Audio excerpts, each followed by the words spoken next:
नमस्कार दोस्तों, शिव कृपा चैनल में आपका हार्दिक स्वागत है। जो लोग भगवान शिव के उपासक हैं, जो लोग भगवान शिव की पूजा आराधना करते हैं, उन्हें विशिष्ट शक्तियां प्राप्त होती हैं, साथ साथ में विशिष्ट गुण भी उन्हें प्राप्त होते हैं। भगवान शिव एक ऐसे देवता हैं जो त्रिलोकधारी हैं, तीनों लोकों का पालन पोषण करने वाले हैं, संहारक हैं।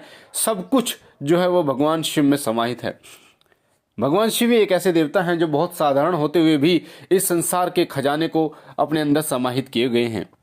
इसलिए कहा जाता है कि चुटकी भर भभूत में है खजाना कुबेर का।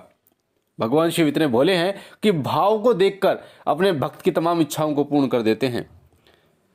चाहे वो भस्मासुर को वरदान देना हो, चाहे वो शिवलिंग पर एक भक्त के द्वारा मांस चढ़ाना हो, उसको दर्शन देना हो, या फिर एक चोर जो कि शिवलिंग के ऊपर चढ़कर घंटे को चुरा रहा था, उसे दर्शन देना, उसे वरदान देना हो, उसे मोक्ष प्रदान करना हो।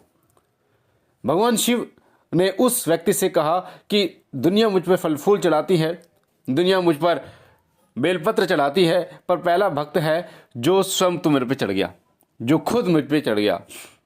तो ऐसे ऐसे भक्त हैं भगवान शिव के, जिन्होंने मात्र थोड़ी सी सेवा, थोड़ी सी पूजा से भगवान शिव को प्रसन्न किया है। और भगवान शिव बहुत ही थोड़ी सी सेवा में प्रसन्न होने वाले देव हैं। भगवान शिव एक ऐसे देवता हैं जो अपने भक्त में, किसी भी भक्त में कोई भेद नहीं करते।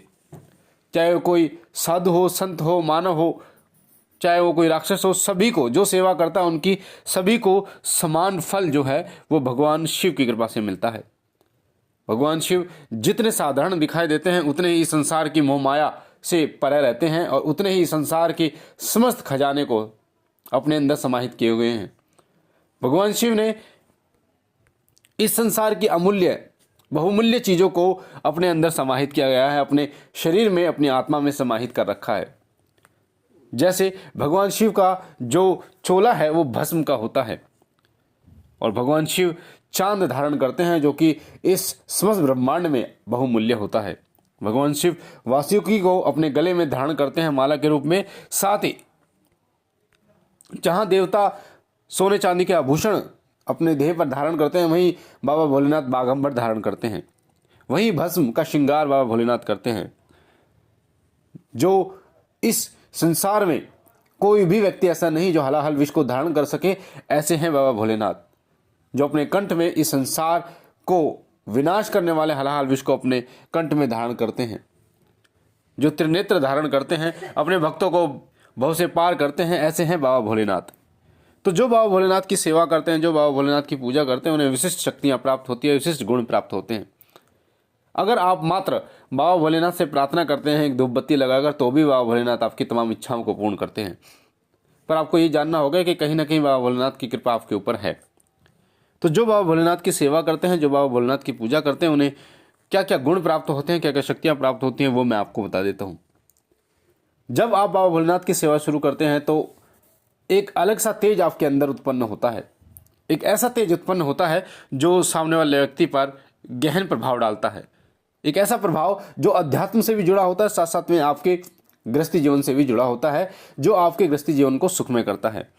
साथ ही जो व्यक्ति बाबा भोलेनाथ की सेवा करता है, वो दुखों को हंसते हुए सहते हैं। उन्हें जो पहाड़ सा दुख होता है वो भी रूई सा लगने लगता है। वो बाबा भोलेनाथ की ही कृपा होती है कि वो व्यक्ति लोभ, लालच, काम, क्रोध से परे हो जाता है और बाबा भोलेनाथ की सेवा में लग जाता है। जो बाबा भोलेनाथ की सेवा करते हैं उनमें वैराग्य भी उत्पन्न होता है, और साथ साथ में ऐसा भी होता है कि जो बाबा भोलेनाथ की सेवा गृहस्थी होते हुए करते हैं तो उनके गृहस्थी जीवन को बाबा भोलेनाथ सुखमय बनाते हैं। वो व्यक्ति कभी भी गलत बात बर्दाश्त नहीं करता, गलत काम बर्दाश्त नहीं करता, चाहे उसके प्राण क्यों न चले जाएं। उस व्यक्ति के अंदर सही और गलत को समझने की जो शक्ति है वो प्रबल हो जाती है। वो ये जान पाता है कि कौन सा कार्य सही है, कौन सा कार्य गलत है। जो बाबा भोलेनाथ की सेवा करता है वो तुरंत फैसला लेने में सक्षम हो जाता है। किसी भी कार्य के लिए कोई भी फैसला लेना हो वो तुरंत लेने लगता है, देर नहीं करता पल भर की भी।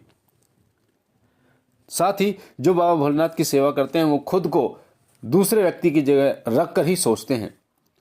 अगर कोई व्यक्ति दुख में है तो वो सदैव ये सोचते हैं कि भगवान, अगर मैं इस जगह पर होता तो मुझे कितनी पीड़ा होती, कि भगवान मुझे वो पीड़ा दे दे पर इस व्यक्ति को सुखी कर दे। ऐसी सोच रखते हैं जो बाबा भोलेनाथ की सेवा करते हैं। मृत्यु से भी नहीं डरते वो लोग जो बाबा भोलेनाथ की सेवा करते हैं। भगवान शिव सदैव उन पर कृपावान होते हैं। साथ ही कुछ ऐसी घटनाएं जो उनके भविष्य में घटित होने वाली होती हैं, उन सभी घटनाओं का ज्ञान भी उन्हें बाबा भोलेनाथ की कृपा से हो जाता है।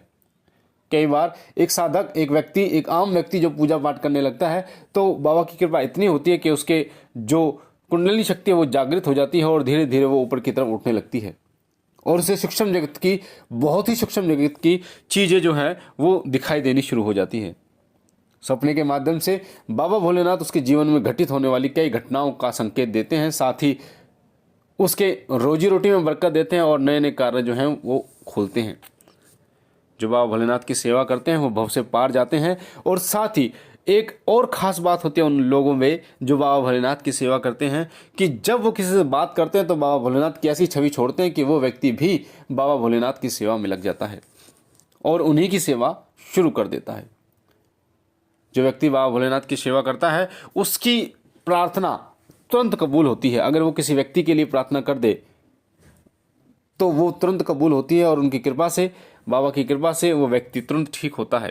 चाहे वो किसी भी तरह की परेशानी क्यों ना हो, उन सभी परेशानियों का निवारण जो है वो बाबा भोलेनाथ की प्रार्थना करने मात्र से हो जाता है। इसलिए कहा जाता है कि बाबा भोलेनाथ भोले भंडारी हैं, मात्र थोड़े से भाव से प्रसन्न होने वाले देव हैं। उनकी वेशभूषा पे मत जाना। कई लोग उनकी वेशभूषा पे जाते हैं कि यार ना तो आभूषण है, ये कैसा देवता है। पर मैं आपको बता दूं कि समस्त संसार की शक्तियों को समाहित किए हुए हैं बाबा भोलेनाथ। इस समस्त संसार को चलायमान है बाबा भोलेनाथ। अगर इस संसार में आपको भव से पार उतरना है तो शिवलोक की प्राप्ति करनी है तो बाबा भोलेनाथ की भक्ति आपको करनी होगी। ऐसे हैं शिव शंकर भोलेनाथ जो किसी में भेद नहीं करते, चाहे वो ब्राह्मण हो, शूद्र हो, चाहे वो राक्षस हो, कोई भी व्यक्ति हो, अगर जिसने भी बाबा भोलेनाथ की तन मन से सेवा की है वो बाबा भोलेनाथ की वरदान का अधिकारी होता है। ऐसे बहुत सारे उदाहरण हमें पुराणों में मिलते हैं, वेदों में मिलते हैं, जिनके आधार पर आप ये कह सकते हैं कि बाबा भोलेनाथ जो है वो बहुत दयालु हैं, जो अपने भक्तों को भव से पार करने वाले देवता हैं, जो मात्र थोड़ी सी सेवा में प्रसन्न हो जाते हैं और अपने भक्तों को मनचाहा वरदान देते हैं। तो इसीलिए बाबा भोलेनाथ की सेवा कीजिए, बाबा भोलेनाथ के चरणों को पखारिए, सोमवार को बाबा भोलेनाथ को स्नान कराइए, उनसे प्रार्थना कीजिए कि वो आपके जीवन को सुखमय करे, आपके घर और काम में बरकत दे, तमाम खुशियाँ आपकी झोली में डाले, तमाम प्रकार की बीमारियों को आपके घर से बाहर निकाले और अपनी कृपा दृष्टि आपके परिवार पर रखे, आपके ऊपर रखे, आपके काम धंधों को खोले, साथ ही आपके झोली में संतान सुख दे और आपको भव से पार करे। तो यही प्रार्थना करते हुए मैं यही ये कहना चाहूँगा कि बाबा भोलेनाथ की सेवा कीजिए, बाबा भोलेनाथ को प्रसन्न कीजिए। हम मिलते एक नई जानकारी के साथ अगली वीडियो में, तब तक के लिए ओम नमः शिवाय, ओम नमः शिवाय, ओम नमः शिवाय।